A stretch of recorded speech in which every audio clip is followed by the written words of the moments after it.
ನಮಸ್ಕಾರ ಸ್ನೇಹಿತರೆ, ಈಗ ಟೈಮು 9:30.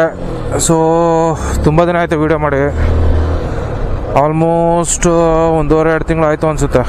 ಧರ್ಮಸ್ಥಳ ರೈಡ್ ಹೋಗಿದ್ದೆ ಲಾಸ್ಟು. ಮತ್ತೆ ವೀಡಿಯೋ ಮಾಡೋಕ್ಕಾಗಲಿಲ್ಲ ಕಾರಣಾಂತರಗಳಿಂದ ಏನು ಟೈಮ್ ಆಗಲಿಲ್ಲ ಎಲ್ಲೋ ಹೋಗು. ಇವತ್ತು ಆ್ಯಕ್ಚುಲಿ ಪ್ಲ್ಯಾನ್ ಇರೋದು ಮುಳ್ಳಯ್ಯನಗಿರಿ ಹೋಗಿ ಇಷ್ಟ ಇದ್ದೀನಿ. ಸಡನ್ ಪ್ಲ್ಯಾನ್ ಮಾಡಿದ್ದು, ಸ್ವಲ್ಪ ಫ್ರೀ ಇದ್ದೆ, ಅದರಿಂದಾಗಿ ಈಗ ಪ್ಲ್ಯಾನ್ ಮಾಡಿದ್ದೀನಿ. ಈಗ ಹೋಗ್ತಾ ಇದ್ದೀನಿ. ಆ್ಯಸ್ ಯೂಶ್ವಲ್ ನೈಸ್ ರೋಡಿಂದ ನಾನು ಯೂಶ್ವಲಿ ಎಲ್ಲ ವ್ಲಾಗ್ಸು ಸ್ಟಾರ್ಟ್ ಮಾಡ್ತಾ ಇದ್ದೀನಿ. ಈಗಲೂ ನೈಸ್ ರೋಡಲ್ಲೇ ಸ್ಟಾರ್ಟ್ ಮಾಡಿದ್ದೀನಿ. ಸೊ ನೋಡೋಣ, ಹೋಗ್ತಾ ಕ್ಲೈಮೇಟ್ ಚೆನ್ನಾಗಿದೆ. ಸೊ ಮುಳ್ಳಯ್ಯನಗಿರಿ ಪೀಕ್ ಈ ಟೈಮಲ್ಲಿ ಚೆನ್ನಾಗಿರುತ್ತೆ ಅಂತ ಕೇಳಿದ್ದೆ. ಆಮೇಲೆ ನಾನು ಹೋಗೇ ಇಲ್ಲ ಒಂದ್ಸತಿನೂ, ಚಿಕ್ಕಮಂಗ್ಳೂರು ಕಡೆ ಎಲ್ಲೂ ಹೋಗೇ ಇಲ್ಲ. ಸೊ ಒಂದೊಂದು ಸತಿ ಒಂದೊಂದು ಡೆಸ್ಟಿನೇಷನ್ ಕವರ್ ಮಾಡ್ಕೊಳ್ಳೋಣ ಅಂತ ಪ್ಲ್ಯಾನ್ ಮಾಡ್ತಾ ಇದ್ದೀನಿ. ಮುಳ್ಳಯ್ಯನಗಿರಿ ಹೋಗೋಣ ಅಂತ ಅಂದ್ಕೊಂಡಿದ್ದೀನಿ. ಗೊತ್ತಿಲ್ಲ ಅಲ್ಲಿ ಬೈಕ್ನ ಮೇಲ್ಗಂಟೆ ಬಿಡ್ತಾರಾ ಇಲ್ವಾ ಅನ್ನೋದು ಅಷ್ಟು ಕ್ಲಾರಿಟಿ ಇಲ್ಲ. ನೋಡೋಣ, ಬಿಟ್ಟರೆ ಹೋಗೋದು, ಇಲ್ಲಾಂದರೆ ಟ್ರೆಕ್ ಮಾಡಬೇಕಾಗತ್ತೆ. ಯಾಕಂದರೆ ಈ ಸತಿ ಅಂತೂ ಮೆಂಟಲಿ ಯಾವ ಥರ ಪ್ರಿಪೇರ್ ಆಗಿದ್ದೀನಿ ಅಂದರೆ, ಹೋದ ಸತಿ ಆಗಿದ್ದು ಎಡವಟ್ಟು. ಅಂದರೆ ಹೋದ ಸತಿ ತುಂಬ ಎಕ್ಸ್ಪೆಕ್ಟೇಷನ್ ಇಟ್ಕೊಂಡು ಹೋಗಿ ಮಾಡೋಕ್ಕಾಗಲಿಲ್ಲ. ಬಟ್ ಸೆಕೆಂಡ್ ರೈಡ್ ಅದೇ ಥರ ಮಾಡಿದೆ. ಸೆಕೆಂಡ್ ರೈಡ್ ಧರ್ಮಸ್ಥಳ ಹೋಗಿದ್ದು ಬರ್ತೀನಿ ಅಂತ ಏನು ಅಂದ್ಕೊಂಡಿದ್ದೆ, ಅದೇ ಥರನೇ ಆನ್ ಟೈಮ್ ಹೋದೆ, ಆನ್ ಟೈಮ್ ಬಂದೆ. ಸೊ ಅದು ಸ್ವಲ್ಪ ಸ್ಯಾಟಿಸ್ಫ್ಯಾಕ್ಟ್ರಿ ಆಗಿತ್ತು ನನಗೆ.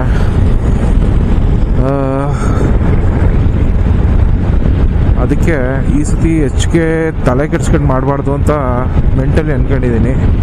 ಅದರಿಂದ ಈ ಸತಿ ತುಂಬ ತಲೆ ಬಿಸಿ ಮಾಡ್ಕೊಂಡು ಏನು ಮಾಡೋಕ್ಕೆ ಹೋಗ್ತಾ ಇಲ್ಲ. ಆಮೇಲಿಂದ ಈ ವೆದರ್ ಆ್ಯಕ್ಚುಲಿ ಚಿಕ್ಕಮಂಗ್ಳೂರು ಹೋಗೇ ಇಲ್ಲ ಹೇಳ್ಬೇಕಾದ್ರೆ. ಎಲ್ಲೋ ಒಂದು ಸತಿ ಆನ್ ದಿ ವೇ ಬರ್ತಾ ಕುದುರೆ ಮುಖ ಮೇಲೆ ಬಂದಿದೆ, ಅದು ತುಂಬ ಹಿಂದೆ.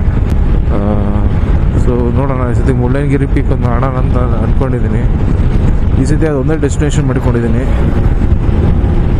ಅಲ್ಲಿ ಚಿಕ್ಕಮಂಗ್ಳೂರಲ್ಲಿ ತುಂಬ ಡೆಸ್ಟಿನೇಷನ್ಸ್ ಇದೆ ನೋಡಲಿಕ್ಕೆ, ಬಟ್ ಮಾತ್ರ ಟೈಮು ಇಲ್ವಲ್ಲ. ಅದಕ್ಕೆ ಒಂದೊಂದೇ ಕವರ್ ಮಾಡೋಣ ಅನ್ನೋ ಇಂಟೆನ್ಷನ್ಗೆ ಮಾಡ್ಕೊಂಡು ಹೋಗ್ತಾ ಇದ್ದೀನಿ. ಮೇ ಬಿ ನೆಕ್ಸ್ಟ್ ರೈಡು ಇನ್ನು ನಾನು ಆ್ಯಕ್ಚುಲಿ ಲಾಸ್ಟ್ ಟೈಮೇ ಹೇಳಿದ್ದೆ ಒಂದು ಗಾಡಿ ತೊಗೋಬೇಕು ಅಂತ ಅಂದ್ಕೊಂಡಿದ್ದೀನಿ. ಆಗ್ತಾಯಿಲ್ಲ ಅನ್ನೋಕ್ಕಿಂತ ಆ್ಯಕ್ಚುಲಿ 2 ಬೈಕಿಗೆ ವೆಯ್ಟ್ ಮಾಡ್ತಾಯಿದ್ದೀನಿ ನಾನು. ಒಂದು ಎಕ್ಸ್ಪಲ್ಸ್ 210 ಒಂದು ಲಾಂಚ್ ಆಗಲಿ ಅಂತ ವೆಯ್ಟ್ ಮಾಡ್ತಿದ್ದೀನಿ. ಸ್ವಲ್ಪ ಅಡ್ವೆಂಚರ್ ಬೈಕ್ನ ತೊಗೊಳ್ಳೋಣ ಅಂತ. ಇನ್ ಕೇಸ್ ಅದು ಲಾಂಚ್ ಆಗೋದಕ್ಕೆ ಮುಂಚೆ ಡಾಮಿನಾರ್ಗೊಂದು ಅಪ್ಡೇಟ್ ಸಿಕ್ತು ಅಂದರೆ ಡಾಮಿನಾರ್ ಕಡೆ, ಯಾಕಂದ್ರೆ ನನಗೆ ಅದೊಂದು ಕನ್ಫ್ಯೂಷನ್ ಇದೆ, ಡಾಮಿನಾರ ಎಕ್ಸ್ಪಲ್ಸ ಡಾಮಿನಾರ ಅಂತ. ಎರಡು ಕೂಡ ತುಂಬ ಇಷ್ಟ ಆಗ್ತಿದೆ.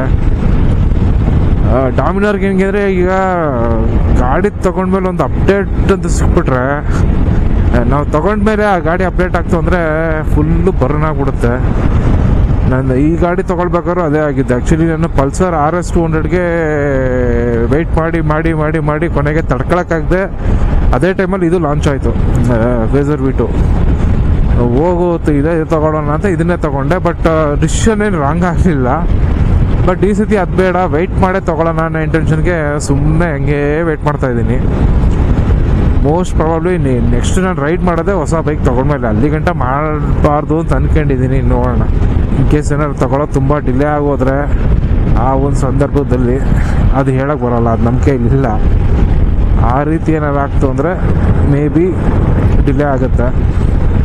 ಈಗ ತಿಂಡಿ ಆಯಿತು, ತಿಂಡಿ ಮುಗಿಸ್ಕೊಂಡು ಈಗ ಹೊರಟಿದ್ದೀನಿ ನೆಲಮಂಗ್ಲಿಂದ. ಸಿಕ್ಕಾಪಟ್ಟೆ ಟ್ರಾಫಿಕ್ ಹೋಗ್ರು. ನಾವು ಕುಣ್ಗಲ್ ಹತ್ರ ಹೋಗಿ ಮಾಡೋಣ ಅಂತ ಅಂದ್ಕೊಂಡೆ. ಅಲ್ಲಿ ಕಡೆ ತೋಟದ ಥರ ಮಾಡ್ಕೊಂಡು ಅಲ್ಲಿ ಮಾರ್ತಾರೆ, ಚೆನ್ನಾಗಿರುತ್ತಲ್ಲ, ವಾತಾವರಣನೂ ಚೆನ್ನಾಗಿರುತ್ತೆ, ತಿಂಡಿನೂ ಚೆನ್ನಾಗಿರುತ್ತೆ. ಬಟ್ ಇನ್ನೂ ಟೈಮ್ ಆಗುತ್ತೆ. ಈಗ ಬಿಟ್ಟು ನೆಲಮಂಗ್ಲ ರೀಚ್ ಆಗೋದೇ ಆಲ್ಮೋಸ್ಟ್ 11 ಗಂಟೆ ಆಗೋಯ್ತು ನಾನು. ಅದಕ್ಕೆ ಇಲ್ಲೇ ತಿಂಡಿ ಮಾಡ್ಕೊಂಡೆ. ಏನು ಅಷ್ಟಲ್ಲ ಇವರು ಅಂತ, ಏನು ಚೆನ್ನಾಗಿರಲಿಲ್ಲ ತಿಂಡಿ. ಏನೋ ತಿನ್ಬೇಕಲ್ಲ ಹೊಟ್ಟೆಗೆ ಅಂದ್ಬಿಟ್ಟು ನಿಲ್ಲಿಸ್ಬಿಟ್ಟಿದ್ದೆ. ಮತ್ತಿನ್ನು ಯಾವನು ಹುಡುಕ್ತೇನೆ ಅಂದ್ಬಿಟ್ಟು ಅದನ್ನೇ ತಿನ್ಕೊಂಡು ಹೊರಟಿದ್ದಾಯಿತು. ವೆಹಿಕಲ್ಸ್ ತುಂಬ ಇದೆ. ನೆಲಮಂಗ್ಲ ಬಿಡೋದಕ್ಕೆ ಬೇಜಾರಾಗೋಯ್ತು ಗುರು. ನೈಸ್ ರೋಡಿಂದ ನೆಲಮಂಗ್ಲ ಹಾಸನ ಲೆಫ್ಟ್ ತಗೋತೀವಲ್ಲ, ಅಲ್ಲಿಗೆ ಬರೋದಕ್ಕೆ ಹೆಚ್ಚು ಕಮ್ಮಿ 1 ಅವರ್ ಆಗೋಯ್ತು ನನಗೆ. ಸಖತ್ತು ವೆಹಿಕಲ್ಸು, ಬೇಜಾರಾಗೋಯ್ತು ಅದು ಓಡಿಸೋದಕ್ಕೆ. ತೊಡ್ದೋಯ್ತು. ಇನ್ನು ನೋಡ್ಬೋದು ನೀವು ವೆಹಿಕಲ್ಸ್ ನೋಡಿ, ಎಲ್ಲ ಕಾರ್ಗಳೇ ತುಂಬ ಜಾಸ್ತಿ ಇದೆ. ಅಂದರೆ ನಮ್ಮ ಬೈಕರ್ಗಳು ಕಾಣ್ತಾ ಇಲ್ಲಪ್ಪ, ಬೈಕರ್ಸು ಕಡಿಮೆ ಇದ್ದಾರೆ. ನಾನು ಲಾಸ್ಟ್ ಧರ್ಮಸ್ಥಳ ರೈಡ್ ಬಂದಾಗಂತೂ ತುಂಬ ಜನ ಬೈಕರ್ ಸಿಕ್ಕಿದ್ರು ನನಗೆ. ಆ ವಿಡಿಯೋದಲ್ಲಿ ಹೇಳಿದ್ದೀನಿ, ನೋಡಿರ್ಬೋದು. ಈ ಸತಿ ಅಷ್ಟು ಬೈಕರ್ಸ್ ಇಲ್ಲ, ಕಾರ್ಗಳು ಜಾಸ್ತಿ ಇದೆ ಈ ಸತಿ. ಆಮೇಲೆ ಓಡೋ ಅರ್ಜೆಂಟಲ್ಲಿ ಚಾರ್ಜರ್ ತೊಗೊಳತ್ತೆ ಮರ್ತ್ಬಿಟ್ಟೆ ನಾನು. ಲಕ್ಕಿಲಿ ಒಂದು ಕೇಬಲ್ ಇದೆ ಮಾತ್ರ, USB ಕೇಬಲ್. ಗಾಡಿನಲ್ಲೇ ಚಾರ್ಜಿಂಗ್ ಪಾಯಿಂಟ್ ಹಾಕಿಟ್ಟಿರೋದ್ರಿಂದ ಮೊಬೈಲ್ ಚಾರ್ಜ್ಗೇನು ಪ್ರಾಬ್ಲಮ್ ಇಲ್ಲ. ಮೊಬೈಲ್ ಅಂತೂ ಚಾರ್ಜ್ ಆಗುತ್ತೆ, ಆದರೆ ಕ್ಯಾಮ್ರಾಗೆ ಚಾರ್ಜಿಂಗ್ಗೆ ಪ್ರಾಬ್ಲಮ್ ಆಗ್ತದೆ. ಕ್ಯಾಮ್ರಾ ಚಾರ್ಜಿಂಗ್ ಬೇಕು. ಹಿಂದೆ ಎಲ್ಲರೂ ಒಂದು ಅಡಾಪ್ಟರ್ ತೊಗೊಂಡ್ರೆ ಸಾಕಾಗ್ಬೋದು, ಯಾಕಂದ್ರೆ ಕೇಬಲ್ ಇದೆ ನನ್ನ ಹತ್ರ. ಒಂದು ಅಡಾಪ್ಟರ್ ತೊಗೊಂಡ್ರೆ ಬ್ಯಾಲೆನ್ಸ್ ಆಗುತ್ತೆ.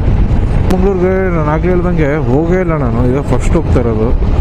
ಆಮೇಲೆ ಎಲ್ಲೇ ಹೋದರೂ ನಾನು ಯೂಶ್ವಲಿ ಸೋಲೋ ರೈಡ್ಸು ಜಾಸ್ತಿ ಮಾಡೋದು. ಗ್ರೂಪ್ ರೈಡ್ಸು ತುಂಬ ಹಿಂದೆ ಮಾಡಿದ್ದೀನಿ, ತುಂಬ ಅಂದರೆ ತುಂಬ ಹಿಂದೆ ಮಾಡಿದ್ದೀನಿ. ಬಟ್ ನನಗೆ ಅದು ಏನೋ ಒಂದು 3 ರೈಡೇ ಹೋಗಿದ್ದೆ ಗ್ರೂಪ್ ರೈಡಲ್ಲಿ. ನನಗದು ಅಷ್ಟು ಸ್ಯಾಟಿಸ್ಫ್ಯಾಕ್ಷನ್ ಸಿಕ್ಕಿಲ್ಲ. ಅದೊಂಥರ ಇದು ಹಿಂಸೆ ಗುರು. ಈಗ ಜಸ್ಟು ಶಾಂತಿಗ್ರಾಮ ಟೋಲ್ ರೀಚ್ ಆಗಿದ್ದೀನಿ ಸ್ನೇಹಿತರ. ಇನ್ನು ಅಪ್ರಾಕ್ಸಿಮೇಟ್ಲಿ ಒಂದು 100 ಚಿಲ್ಲರೆ ಕಿಲೋಮೀಟ್ರ್ ಇದೆ.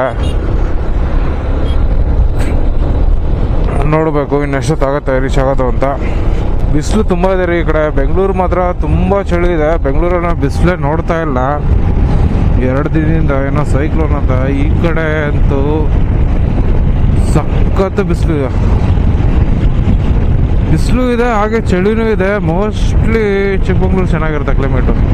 ಬಿಕಾಸ್ ಇದು ಹಾಸನ ಅಂದ್ಬಿಟ್ಟು ಒಂಥರ ಅರೆ ಮಲೆನಾಡಿದ್ದಂಗೆ, ಪೂರ್ತಿ ಮಲೆನಾಡಲ್ಲ. ಈಗ ಒಂದು ಟೀ ಬ್ರೇಕಾಗಿ ನಿಲ್ಲಿಸಿದ್ದೆ. ಐ ಥಿಂಕ್ ಬರ್ತಾ 2 ಬ್ರೇಕ್ ಆಯಿತು ಅನ್ಸುತ್ತೆ. ನೆಲಮಂಗ್ಲ ಹತ್ರ ತಿಂಡಿ ಮಾಡಿ ಈಗ ಶಾಂತಿಗ್ರಾಮ ನಿಲ್ಲಿಸಿದ್ದೀನಿ. ಇಲ್ಲೊಂದು ಟೀ ಬ್ರೇಕ್ ಆಯಿತು. ಆಮೇಲೆ ಇನ್ನೊಂದೇನೆಂದರೆ, ಇತ್ತೀಚೆಗೆ ಆದಿವಾಸಿ ಏರ್ ಆಯಿಲ್ ಅಂತೆಲ್ಲ ತುಂಬ ಫೇಮಸ್ ಆಗಿದೆಯಲ್ಲ, ಅದು ಮಾಡೋದಿಲ್ಲ. ಮುಂದೆ ಹೋಗ್ತಾ ತೋರಿಸ್ತೀನಿ. ಹಾಸನ ಟು ಬೇಲೂರು ರೋಡಲ್ಲಿ ನಿಮಗೆ ಸಿಕ್ಕುತ್ತದು. ನಾನು ಹೋಗ್ತಾ ತೋರಿಸ್ತೀನಿ ಅದನ್ನು. ಅದು ಹೆಂಗಿದೆ ಅಂದರೆ, ಅದೇ ನಿಜನಾ ಫೇಕಾ ಅದ್ರ ಬಗ್ಗೆ ಚರ್ಚೆಗೆ ಲಾಸ್ಟ್ ಟೈಮ್ ನಾನು ಹೊರನಾಡಿಗೆ ಹೋಗಿದ್ನಲ್ಲ, ಹೊರನಾಡಿಗೆ ಹೋದಾಗ ಅವತ್ತು ಆ್ಯಕ್ಚುಲಿ ಮಳೆ ಬರ್ತಾ ಇದ್ದ ಕಾರಣ ವೀಡಿಯೋ ಮಾಡೋಕ್ಕಾಗಲಿಲ್ಲ. ಅದು ಇದರ ಕವರ್ ಮಾಡ್ತಿದ್ದೆ. ಅದನ್ನು ತೋರಿಸ್ತೀನಿ ನಿಮಗೆ. ಅದು ಹೆಂಗೆ ನಡೀತಾ ಇದೆ ಅಂದರೆ, ಜನ ಕೂಡ ಅಷ್ಟೇ ಈಸಿಲಿ ಮೋಸ ಆಗ್ತಾಯಿದ್ದಾರೆ. ಡರ್ಮಟಾಲಜಿಸ್ಟ್ ಅಂತಾರೆ ಸರ್, ಕೂದಲನ್ನ ನೋಡೋ ಡಾಕ್ಟರ್ಸ್ನ. ಅವ್ರ ಪ್ರಕಾರ ಕೂದಲು ಉದುರೋದಕ್ಕೆ 100 ಕಾರಣಗಳಿದ್ದಾವೆ. ಅದು ಯಾವುದೋ ಎಣ್ಣೆ ಹಚ್ಚಿ ಕೂದಲು ಬೆಳೆಯೋದೆಲ್ಲ ಸುಳ್ಳು. ಅದು ಯಾವುದೂ ಸಾಧ್ಯ ಇಲ್ಲ. ಹೋಗ್ತಾ ಅದನ್ನು ತೋರಿಸ್ತೀನಿ. ತುಂಬ ಜನ ಬೈಕರ್ಸ್ ಇದ್ದಾರೆ ಸ್ನೇಹಿತರೆ. ಅದು ತುಂಬ ಜನ ಇದ್ದಾರೆ. ನಾನು ಆ್ಯಕ್ಚುಲಿ ಬೆಳಗ್ಗೆ ಹೇಳ್ತಾ ಇದ್ದೆ, ಇಲ್ಲ ಎಲ್ಲೂ ಬೈಕರ್ಸ್ ಕಾಣ್ತಾ ಇಲ್ಲ, ಬರೀ ಕಾರ್ಗಳೇ ಹೋಗ್ತಾ ಇದೆ ಅಂತ ಹೇಳ್ತಾ ಇದ್ದೆ. ಬಟ್ ಇಲ್ಲ, ತುಂಬ ಬೈಕರ್ಸ್ ಇದ್ದಾರೆ. ಸುಮಾರು ಒಂದು 25-30 ಬೈಕ್ಗಳನ್ನೇ ನಾನೇ ನೋಡಿದ್ದೀನಿ. ಎಲ್ಲ ಒಂದು 2-3 ಗ್ರೂಪ್ ಹೋಗ್ತಿದ್ದು. ಆಲ್ಮೋಸ್ಟ್ ಎಲ್ಲ ಸೋಲೋ ರೈಡರ್ಸೇ ಇದ್ದರು. ಚೆನ್ನಾಗಿತ್ತು. ಇದು ಆ್ಯಕ್ಚುಲಿ ಬೆಳಗ್ಗೆ ಹೊರಡೋ ಅರ್ಜೆಂಟಲ್ಲಿ ಒಂದು 2 ಎಡವಟ್ ಮಾಡ್ಕೊಂಡೆ. ಒಂದು ಶೂಸ್ ಹಾಕೊಳ್ಳಿಲ್ಲ, ಯಾವುದೋ ಮೂಡಲ್ಲಿ ಚಪ್ಪಲಿ ಹಾಕೊಂಬಂದೆ, ಹಂಗೆ ಬಂದುಬಿಟ್ಟಿದ್ದೀನಿ. ಇನ್ನೊಂದು ಗ್ಲೌಸ್ ಕೂಡ ಹಾಕೊಂಡಿರಲಿಲ್ಲ, ಈಗ ಹಾಕೊಂಡಿದ್ದೀನಿ ಆ್ಯಕ್ಚುಲಿ ಗ್ಲೌಸ್ನ. ಬೆಳಗ್ಗೆ ಹಾಕೊಂಡಿದ್ರೆ ಚೆನ್ನಾಗಿರ್ತಿದೆ, ಯಾಕಂದರೆ ಬೆಳಗ್ಗೆ ಚಳಿ ಇತ್ತು. ಈಗ ಚಳಿ ಅನ್ನಿಸ್ತಾ ಇಲ್ಲ. ಬಟ್ ಓಕೆ, ಹೋಗ್ತಾ ಡೆಫಿನೆಟ್ಲಿ ಚಳಿ ಆಗುತ್ತೆ, ಯಾಕಂದರೆ ಫೀಲ್ ಆಗ್ತಿದೆ. ಜಾಕೆಟ್ ಇರೋದ್ರಿಂದ ನನಗೆ ಸ್ವಲ್ಪ ಕೋಲ್ಡ್ ಬ್ರೀಸ್ ಅನ್ನಿಸ್ತಾ ಇದೆ ಅಷ್ಟೇ. ಇಲ್ಲಾಂದಿದ್ರೆ ತುಂಬ ಚಳಿ ಆಗೋದು ಮೇ ಬಿ. ಬಿಸಿಲಿದ್ರೂ ಕೂಡ ಸ್ವಲ್ಪ ಮಟ್ಟಿಗೆ ಚಳಿ ಇದೆ. ಈಗ ಹಾಸನ ಬಿಟ್ಟು ಮುಂದೆ ಬಂದಿದ್ದೀನಿ. ನೀವೆಲ್ಲ ಈ ಆದಿವಾಸಿ ಏರ್ ಆಯಿಲ್ ಅಂತ ಕೇಳಿರ್ತೀರಲ್ಲ, ಇತ್ತೀಚೆಗೆ ಸಿಕ್ಕಾಪಟ್ಟೆ ಟ್ರೆಂಡ್ ಆಗಿತ್ತು ನೋಡಿ. ಅದರ ಮೂಲ ಜಾಗ ಇದೆ. ಇದು ಹಾಸನ ಬೇಲೂರು ರೋಡಲ್ಲಿ ಸಿಗುತ್ತೆ. ನೋಡ್ಬೋದು. ಅದು ಸುಮ್ಮನೆ ಅಬ್ಸರ್ವ್ ಮಾಡ್ತಾರೆ. ದಾರಿ ಉದ್ದಕ್ಕೂ ಬರೀ ಅವೇ ಮಾರ್ತಾ ಇರ್ತಾರೆ. ಇದೇ ನಿಜವಾಗ್ಲೂ ಫೇಕಾ ರಿಯಲ್ಲ ನನಗೆ ಗೊತ್ತಿಲ್ಲ. ಬಟ್ ಆದಿವಾಸಿ ಏರಿಯಾಲಿ ಎಲ್ಲಿಂದ ಫೇಮಸ್ ಆಯಿತು ಅಂತಂದರೆ, ಅದು ಇಲ್ಲಿಂದನೇ ಅಂತ ಹೇಳೋದು ಇಲ್ಲಿಯವ್ರ ವಾದ. ಇನ್ನು ಕೆಲವರು ಹೇಳ್ತಾರೆ ಈ ಕಡೆ ಮೈಸೂರು ಇಂದ ಮೈಸೂರು ಟು ಚಾಮರಾಜನಗರ ಹೋಗೋ ರೋಡಲ್ಲಿ ಸಿಗುತ್ತೆ, ಅಲ್ಲಿಂದ ಸ್ಟಾರ್ಟ್ ಆಗಿದೆ ಅಂತ ಹೇಳ್ತಾರೆ. ಯಾವ್ದು ನಿಜ ಖಂಡಿತ ಗೊತ್ತಿಲ್ಲ. ಬಟ್ ಇದ್ರ ಮೇಲೆಲ್ಲ ಅಷ್ಟು ನಂಬಿಕೆ ಇಲ್ಲ. ನೋಡಿ ಉದ್ದಕ್ಕೂ ಬರೀ ಅವೆ ಆದಿವಾಸಿ ಹೇರ್ ಆಯಿಲ್ ಬಿಟ್ಟರೆ ಇನ್ನೇನೇನೂ ಇಲ್ಲ ಇಲ್ಲಿ. ಇಡೀ ಊರಲ್ಲಿ ಬರೀ ಇದೇ ಆಗಿದೆ. ಯಾರು ನೋಡು ಗಡ್ಡ ಬಿಟ್ಕೋ ಜುಟ್ಟು ಬಿಟ್ಕೋ, ಗಡ್ಡ ಬಿಟ್ಕೋ ಜುಟ್ಟು ಬಿಟ್ಕೋ, ಎರಡೇ. ಸುಮ್ಮನೆ ಹಂಗೆ ಅಬ್ಸರ್ವ್ ಮಾಡ್ತಾ ಇರಿ. ಆ್ಯಕ್ಚುಲಿ ಹಿಂದೆ ಆನ್ ಮಾಡೋದು ಯಾವ ಮಾಡಿದೆ, ಒಬ್ಬ ಬಾಂಡಿ ತಲೆ ಮುತ್ಕ ಬಡ್ಡಿ ಮಗ, ಅವನ ತಲೆಯಲ್ಲೇ ಕೂದಲಿಲ್ಲ, ಅವನು ಹೇರ್ ಆಯಿಲ್ ಮಾಡ್ತಾ ಕೂತವನೆ. ನಗು ಬಂದು ನನಗೆ. ಆಗ ಲಾಸ್ಟ್ ಟೈಮ್ ಬಂದಾಗ ಅಜ್ಜಿ ಹೇಳಿದ ಮಾತು ನನಗೆ ಪೂರ್ತಿ ಹಂಗೆ ರಪ್ಪ ಅಂತ ನೆನಪಾಯ್ತು ನನಗೆ. ಅಜ್ಜಿ ಹಿಂಗೆ ಅಲ್ವಾ ಕರೆಕ್ಟಾಗಿ ಹೇಳಿತ್ತಲ್ಲ ಅಜ್ಜಿ ಅಂತ. ನೋಡಿ ಇಲ್ಲಿ ಯಾರು ಹಿಂಗೆ ಕೇಳಿ ನಮ್ಮದೇ ಒರಿಜಿನಲ್ಲು ಅಂತಾರೆ.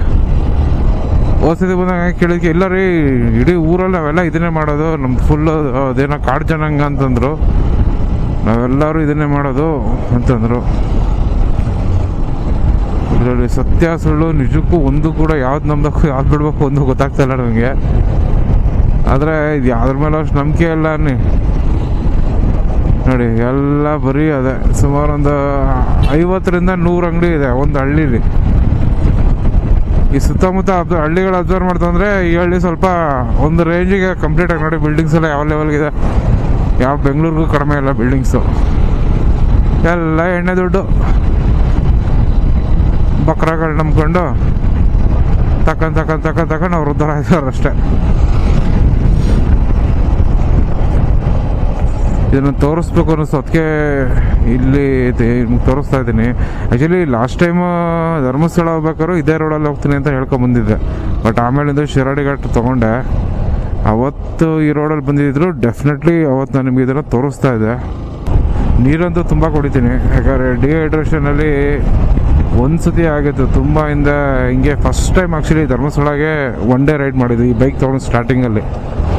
ಆ ರೈಡ್ ಹೋಗಿ ಬರ್ತಾ ಹೆಂಗಾಗೋಯ್ತು ನನಗೆ ಅಂದರೆ, ಐ ಥಿಂಕ್ ಹಾಸನ್ ಬಿಟ್ಟ ಮೇಲೆ ಅನ್ಕೋತೀನಿ ಸಿವಿಯರ್ ಹೆಡ್ಏಕ್ ಸ್ಟಾರ್ಟ್ ಆಗೋಯ್ತು. ಸಿವಿಯರ್ ಅಂದರೆ ಅದು ಹೇಳೋಕೆ ಅಸಾಧ್ಯ. ಅದು ಅಷ್ಟು ಸಿವಿಯರ್ ಹೆಡ್ಏಕ್ ಸ್ಟಾರ್ಟ್ ಆಗೋಯ್ತು ಓನ್ಲಿ ಬಿಕಾಸ್ ಆಫ್ ಡಿಹೈಡ್ರೇಷನ್. ಯಾಕಂದರೆ ಅವತ್ತು ಇಡೀ ದಿನ ನಾನು ನೀರೇ ಕುಡ್ದಿಲ್ಲ. ಆಮೇಲಿಂದ ಅಷ್ಟು ಹೆಕ್ಟಿಕ್ ರೈಡ್ ನಾನು ಅಲ್ಲಿ ಗಂಟೆ ಮಾಡಿರಲಿಲ್ಲ. ಎಲ್ಲೇ ಹೋದರೂ ಒಂದು 200 ಕಿಲೋಮೀಟ್ರ್ 300 ಕಿಲೋಮೀಟ್ರ್ ಮಾಡ್ತಿದ್ದೆ. ಫಸ್ಟ್ ಟೈಮ್ ನಾನು ಅಷ್ಟು ಮೆಗಾ ರೈಡ್ ಅಂದರೆ ಒಂದೇ ಸ್ಟ್ರೆಚ್ಚಲ್ಲಿ 700-800 ಕಿಲೋಮೀಟ್ರ್ ರೈಡ್ ಮಾಡಿದ್ದು ಫಸ್ಟ್ ಟೈಮ್. ಅದು ನನಗೆ ಒಂಥರ ಬರ್ತಾ ತಲೆನೋವೆಲ್ಲ ಅನುಭವಿಸಾದ್ಮೇಲೆ ಆಮೇಲೆ ನನಗೆ ರಿಯಲೈಸ್ ಆಯಿತು, ಓಕೆ ನೀರು ನಾನು ಕಡಿಮೆ ಕುಡ್ತಿದ್ದೆ. ಬಾಯಾರಿಕೆ ಗೊತ್ತಾಗ್ತಾ ಇತ್ತು, ಆದರೆ ನೀರು ಕುಡಿತಿರ್ಲಿಲ್ಲ ನಾನು. ಯಾವನು ಕುಡಿತಾನೆ ಅಂತ. ಬಟ್ ಈಗ ಆಗಲ್ಲ, ಎಲ್ಲೇ ನಿಲ್ಲಿಸ್ಲಿ ಒಂದು ಅರ್ಧ ಲೀಟ್ರ್ ನೀರು ಕುಡಿತೀನಿ, ಅದು ಮ್ಯಾಂಡೇಟ್ರಿ. ಟೀ ಕಾಫಿ ಕುಡಿತೀನೋ ಬಿಡ್ತೀನೋ, ನೀರಂತೂ ಕಂಪಲ್ಸರಿ ಕುಡಿತೀನಿ. ಈಗ ಕೈಮರ ರೀಚ್ ಆಗಿದ್ದೀನಿ, ಕೈಮರದಿಂದ ಮುಂದೆ ಹೋಗ್ತಾ ಇದ್ದೀನಿ. ಸೊ ಅಲ್ಲೊಂದು 10 ರೂಪಾಯಿ ಟಿಕೆಟ್ ತೊಗೊಂಡ್ರು, ಪ್ಲಾಸ್ಟಿಕ್ ಏನೂ ಇಲ್ಲ, ಎಲ್ಲದನ್ನು